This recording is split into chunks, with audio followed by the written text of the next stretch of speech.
All right, dude. I want to know about the production of Temple EP. Like, take me into the studio, man. Like, I want to talk about that. Religious experience, huh? No, I bet. So I was working with this guy called Elof Lolf, and he's a Swedish producer. So when I came in, and lyrically, I always know what I want to write about.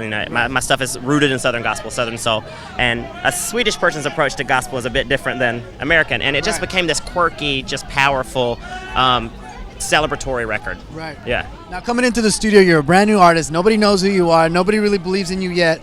You come in here and you're trying to release this record. What was like the hardest part about releasing this record?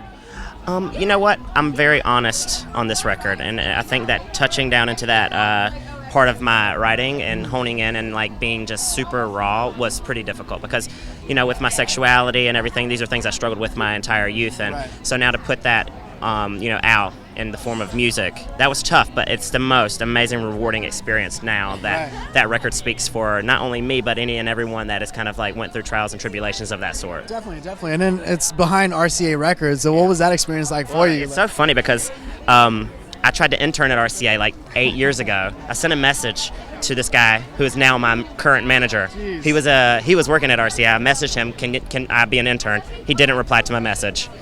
Years later, he finds me on Twitter, like, oh, you're a cool artist. I was like, look up. You didn't even answer before. But no, this is amazing. It's a legendary label with so many legendary acts and iconic acts attached to it. So. Right. And now you're also working with Kygo. Tell me about that experience with Kygo. How did that relationship really happen? It's been the craziest year.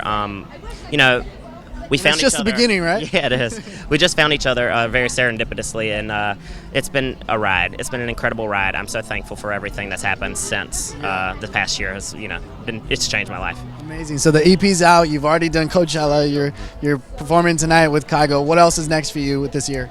I mean, this year we're finishing my record, which is pretty much done, and I'm looking forward to a full summer of touring and going to radio and just building up from the solo side. Now I'm stepping away from the Kygo song. It's been a magical year, but it's time for my project to speak for itself. Well, now that you're releasing a debut album, what kind of artist are you now that you've experienced that first EP?